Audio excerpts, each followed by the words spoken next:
everything's going to be all right. There is tremendous power in hands if we only recognized the power. But we're special because we have not just a human love flowing through our hands, we have an agape love.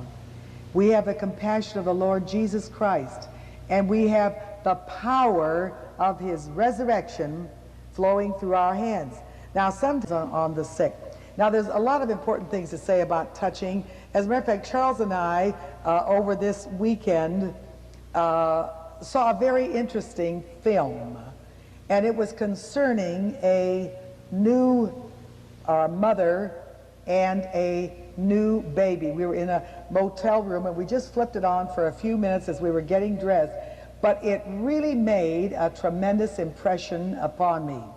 It was showing the difference between children that are born in these sterile hospitals where they immediately jerk the baby away from the mother and the nurses take care of it, and a mother in one of the new hospitals where they let you touch and feel your baby within seconds after it was born. It was one of the most beautiful things that I have ever seen, and Charles and I were both very touched by this, because it said when the minute that the baby was born, even before the umbilical cord was cut, it was placed in the mother's hands so that she could touch the baby, because there is communication in touching. That's why I like, they shall lay hands on the sick, or they shall touch the sick, and they shall recover.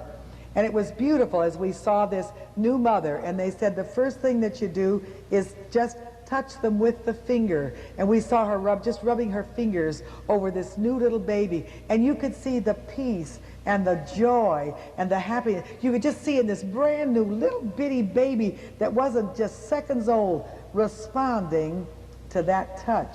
And then it said, as soon as the baby is used to the end of the fingers, then take your whole hand and just rub the whole hand over the baby. And you could just literally see what that was doing to this child as it was just being touched and caressed by its mother's hands. And the same thing is true when you lay hands on people. That is a caress of the Lord Jesus Christ. That is a touch of the Lord Jesus Christ. That is the same as Jesus coming down to earth today and laying hands upon the sick. The only thing is he's using your hands to let that power go through. Charles and I have often